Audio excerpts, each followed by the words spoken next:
Let me take you back to 2013 when I did a TED Talk on the Inspirational Tipping Point and where this presentation, in a sense, was born. And at that time, I had done 200 presentations to financial advisors across the United States and Canada, and it was for a small audience of 150 people, and it was going to be filmed. And I couldn't believe how nervous I was. I was stressed out, and I was dumbfounded. What is going on? And then I chuckled.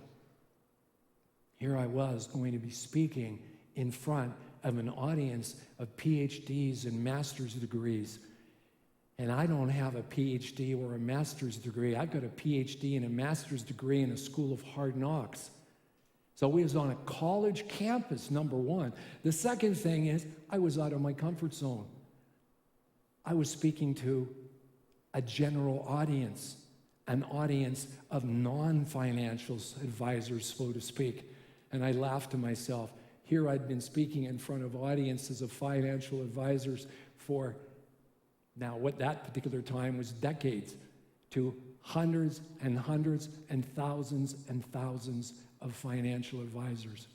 But I had not been in front of a general audience, and I'd not been in front of master's degrees and Ph.D.s.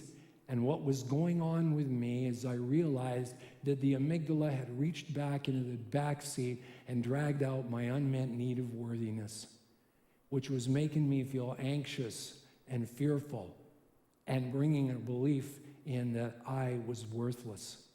How could I possibly share this information in front of such a learned audience? So I did a 3-step process.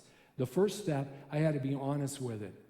I am feeling nervous and afraid that I am going to make a mistake. But let's click it up a notch. I am feeling nervous and afraid that I am a mistake. How could Simon Riley ever possibly be able to deliver in front of an audience of this caliber?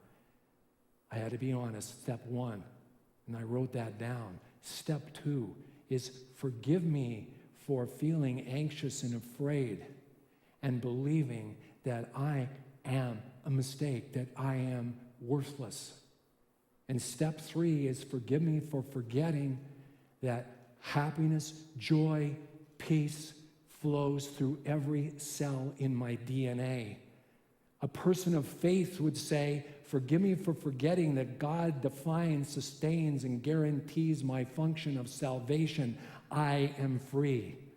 And from that place, I delivered the Inspirational Tipping Point presentation. So what I shared with you is an example of the kind of work that I do when I'm working with clients on a one-on-one basis.